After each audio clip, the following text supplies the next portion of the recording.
Namasté, bienvenue sur le groupe, bienvenue sur cette vidéo. Je suis contente de vous accueillir à nouveau. Et aujourd'hui, je voulais vous parler en fait d'un sujet qui touche beaucoup de personnes, le diabète. Et je voulais aussi vous parler de la vision de l'Ayurveda sur le diabète et évidemment, qu'est-ce qu'on peut faire pour lutter contre le diabète naturellement. Donc, il faut savoir que le diabète, c'est une maladie en fait qui a été répertoriée il y a bien longtemps, déjà 1500 avant Jésus-Christ, par le papyrus d'Hébert. Et il a été facile en fait à observer chez certaines personnes qui ont des symptômes en fait typiques comme l'urine abondante et sucrée, la soif et la faim excessive, etc. et bien d'autres de symptômes. Donc il faut savoir quand même que d'ici 2025, il y a 300 millions de diabétiques qui sont prévus. Donc c'est une maladie en fait qui est très courante et on peut effectivement prévenir et soigner cette maladie, voire l'éviter si effectivement on prévient bien en amont le diabète. Donc il faut savoir que le diabète en fait est provoqué par une insuffisance de sécrétion d'insuline par le pancréas et donc par une mauvaise régulation du sucre dans le corps. Or le glucose doit impérativement être régulé et contrôlé parce qu'il est en fait l'élément nutritionnel indispensable au fonctionnement de notre système nerveux. Donc le système nerveux est l'organe noble et premier du corps et à ce titre on pourrait dire en fait que le pancréas en tant qu'instrument essentiel de la gestion des sucres par l'organisme est un organe en fait du système nerveux puisqu'il joue ce rôle complémentaire essentiel à son activité. Donc, par extension, en fait, on pourrait dire que le diabète, plus généralement, les troubles de la glycémie sont des maladies du système nerveux.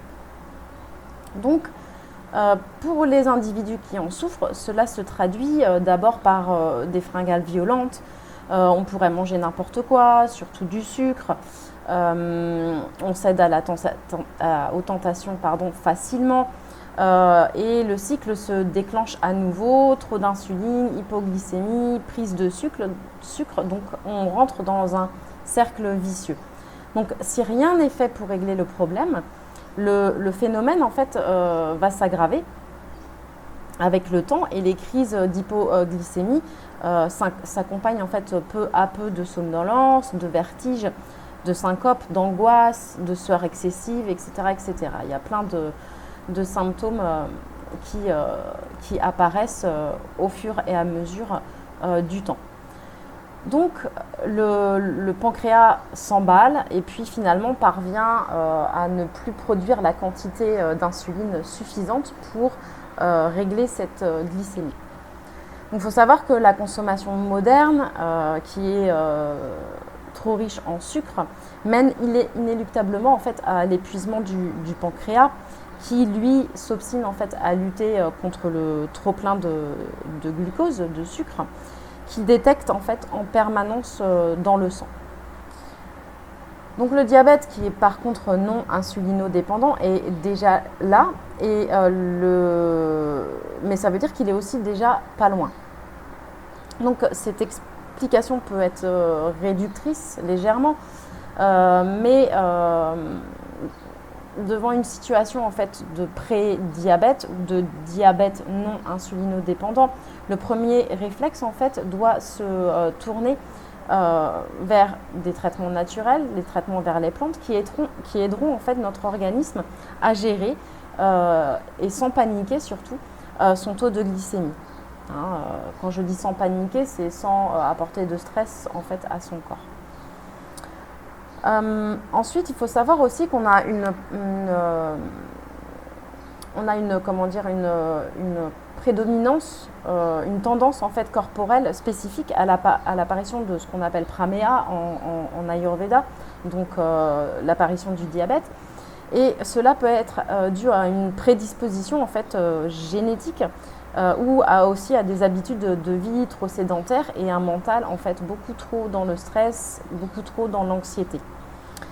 Et de plus, si en fait les patients ont un excès de vata qui perdure dans le temps, cela va en fait également provoquer la vitiation des deux autres doshas qui sont Pitta et Kapha, et du coup nous entraîner encore plus dans le diabète. Donc il faut savoir que le texte ayurvédique qui s'appelle Vedyasara Sangraha cite en fait 10 étapes pour le diabète, notamment pour définir en fait les premiers symptômes. Donc les premiers symptômes, en fait, ça va être une transpiration excessive, des odeurs corporelles excessives, un certain sentiment de mal-être, se sentir vraiment bien dans son lit, se sentir à l'aise dans l'inactivité. On peut ressentir aussi un cœur lourd, les problèmes de vision peuvent s'accentuer, la langue est toujours enduite, jamais propre, pâteuse. On peut aussi développer des troubles auditifs. Pareil, les dents enduites, la bouche sèche, le palais pareil sec, enduit d'un certain mucus assez sec. On peut avoir une croissance aussi excessive au niveau des cheveux et des ongles. On peut avoir des ongles cassants. On va préférer l'alimentation froide aussi, de la sécheresse buccale. Des sensations de brûlure dans les paumes et les mains. L'urine est aussi sucrée et lourde. On peut avoir de la prise de poids, une soif excessive, mauvaise haleine, de la fatigue, etc. Des engourdissements, enfin tout un tas en fait de symptômes qui vraiment nous parlent. Hein. Le corps, en fait, notre corps, il nous parle toujours.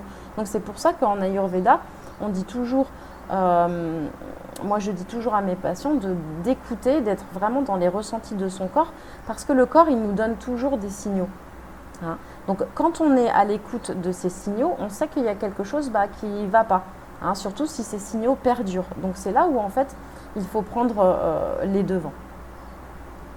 Donc on a en Ayurveda quelque chose qu'on appelle les 3P, les 3P du diabète, qui est une triade en fait classique. Donc c'est-à-dire qu'on a la polyurie, on va avoir des mictions en fait fréquentes, on va aller aux toilettes fréquemment, on urine beaucoup de liquide.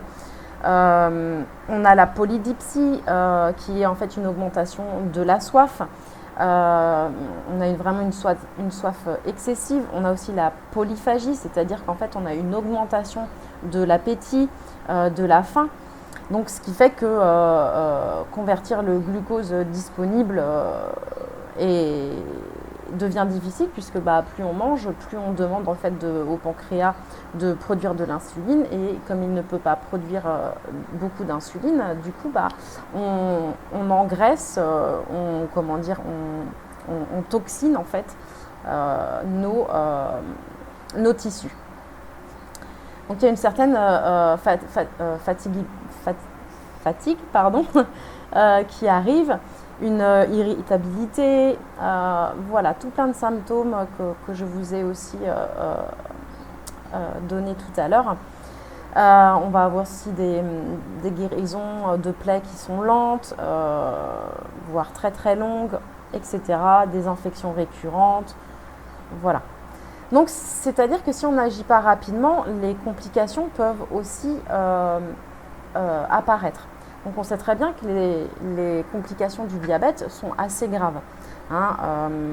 On peut avoir des troubles cardiaques, une envie de manger encore plus importante, des insomnies, des raideurs dans le corps, on peut frissonner, on a de la constipation, on a du reflux, hein, on régurgite. On peut aussi soit prendre beaucoup de poids, soit perdre du poids. On a de la toux, on a des problèmes de respiration, hein, surtout pendant le sommeil, ce qui provoque aussi les insomnies. Donc voilà, c'est tout un tas en fait de choses qu'il faut prendre en compte, que le diabète, si on ne le prend pas au sérieux, si on ne fait pas les choses nécessaires, les choses vont s'aggraver et vraiment négativement. Donc selon l'Ayurveda, en fait, le diabète ne peut pas être guéri, mais par contre complètement contrôlé par la nourriture et en fait, bien sûr, la phytothérapie et son mode de vie. Hein. Il existe quand même des cas spécifiques où il y a une apparition de diabète ponctuel et qui disparaissent. Ça peut arriver dans des périodes de stress, ça peut arriver à cause d'une médication en fait qui crée ce diabète, ou encore on peut le voir aussi chez les femmes enceintes. Donc c'est ce qu'on appelle le diabète gestationnel, qui effectivement disparaît lorsqu'on arrête soit la médication, qu'on travaille en fait sur son corps, son mode de vie, sa nourriture, et donc j'avais dit le stress, lorsqu'on arrête une médication, et puis effectivement lorsque une femme enceinte a donné naissance, son diabète gestationnel disparaît. Hein, voilà. Donc l'Ayurveda offre en fait une panoplie de traitements qui est très intéressante pour les personnes diabétiques et pour ceux en fait qui veulent aussi prévenir le diabète, notamment lorsqu'on a une personne de sa famille qui est atteinte de diabète ou même plusieurs. Effectivement, on peut prévenir cette apparition, hein, mais il faut agir en prévention bien en amont. Hein, donc à partir de ce moment-là, voilà, on va maîtriser ce qu'il faut faire. Donc ça va dépendre aussi de sa constitution physique, de son type de corps, hein, c'est ce qu'on appelle la prakriti en Ayurveda, de son état de santé. Et en fait, les textes ayurvédiques et l'Ayurveda en fait a différents types de techniques thérapeutiques pour justement prévenir et soigner, enfin du moins réguler le diabète. Donc il y a des thérapies de purification, de nettoyage, de détoxination, qu'on appelle dipana. Hein, donc ça va être équilibrer en fait les différents feux digestifs qui sont présents dans les 7 tissus de notre corps. On va avoir des thérapies pachana, donc qui vont nettoyer, détoxiner, et puis des thérapies que l'on appelle shodhana, qui vont finir en fait par purifier les différentes strates de notre corps. Donc on a aussi des thérapies qui sont appelées panchakarma, où on va faire différentes techniques de vomissement, de purgation, de lavement, de massage à l'huile, de décoction, d'instillation de gouttes nasales, etc., etc. Donc bien sûr, il y a toutes ces techniques qui existent, mais comment on peut agir déjà soi-même? Déjà, on agit forcément sur le plan alimentaire, puisque l'aliment, c'est notre premier médicament. Et puis ensuite, à condition d'avoir un plan alimentaire qui tienne la route, évidemment, pour le diabète. On va agir aussi sur son style de vie, quel style de vie j'ai, est-ce que je suis plutôt sédentaire, voilà. Donc on va changer aussi les habitudes petit à petit de la personne pour réguler son diabète de manière naturelle.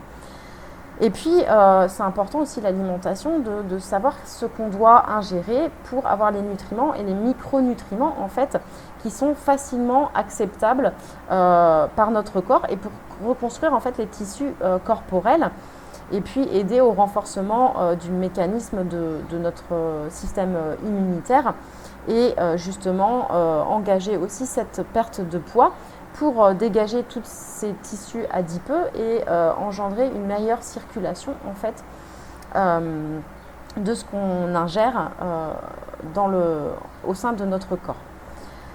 Donc cela empêche en fait aussi d'autres dommages assez importants qui peuvent arriver avec le diabète si on n'en prend pas soin.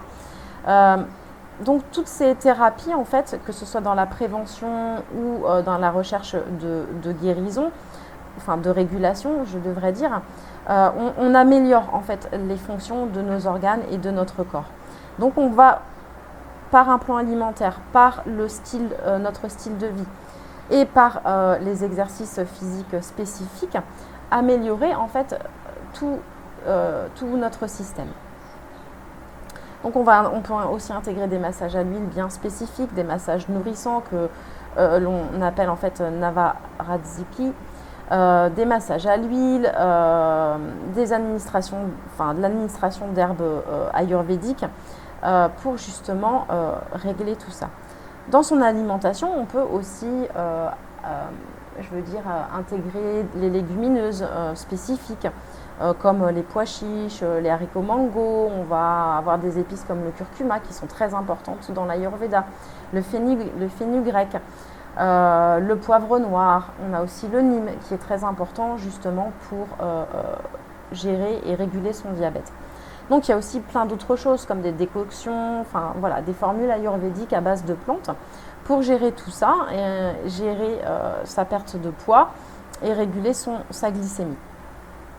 Donc bien sûr, je vous parlais tout à l'heure du style de vie, qu'il ne faut pas avoir un style de vie sédentaire, pratiquer une activité régulière tous les jours, du yoga régulièrement, parce que le yoga, derrière tout ça, en fait, par certains techniques d'asana, certaines techniques de posture, on va pouvoir travailler en fait sur les organes, et puis il régule aussi les hormones puisque tout est lié en fait.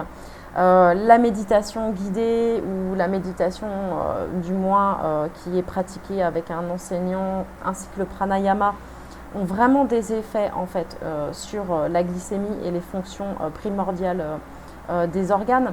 Donc par ces techniques et ces exercices réguliers, on va pouvoir agir sur le taux de notre glycémie et surtout sur notre métabolisme de base. Hein. Donc ça, c'est vraiment très important. Le pranayama, le yoga, on va avec ces deux techniques aussi, on va pouvoir interagir sur les problèmes oculaires. Il y a beaucoup de diabétiques qui ont des problèmes de rétinopathie, voilà, etc. Donc il y a tout un tas de techniques en fait qui sont à notre disposition, toute une palette en fait qui nous permettent justement de prévenir et gérer notre glycémie tout en vivant une vie normale et sans justement subir le diabète. Hein. Donc d'où l'importance de prévenir et ensuite de réguler. Donc je peux malheureusement pas tout développer ici parce que c'est un sujet qui est immense. Donc je peux vraiment pas tout développer ici. Mais en premier temps, ce que je te conseille, c'est de connaître ta constitution ayurvédique, de soigner ta nutrition avec un plan en fait alimentaire qui soit adapté à ta condition de diabète, à ta glycémie. Regarde ton style de vie, regarde aussi comment tu penses, hein, parce que le mental est aussi très très lié à la maladie du diabète, hein, puisqu'on a vu au début de la vidéo que tout ça était relié au système nerveux. Donc en fait, il faut vraiment travailler dans la globalité, que ce soit au niveau de son corps, au niveau de son mental et aussi au niveau de ce l'on ressent. Hein. C'est vraiment travailler sur ces trois sphères. Donc si tu ne sais pas comment faire, tu as la possibilité en fait de prendre un appel diagnostic gratuit avec moi. Donc je te le répète, il faut que tu en profites pour parler de tes difficultés, comment est-ce que tu peux régler tout cela, comment est-ce que tu peux avoir un plan alimentaire qui te soit adéquat. Voilà, donc n'hésite pas, prends cet appel gratuit pour parler de ta situation. Donc je te remercie d'avoir suivi cette vidéo. Je te souhaite de profiter de ta vie, de ne pas la subir en prenant les bonnes actions, des actions naturelles qui sont efficaces. Et puis, je te remercie de ton écoute. N'hésite pas à faire des commentaires sur la vidéo. Pose-moi des questions, il n'y a pas de souci.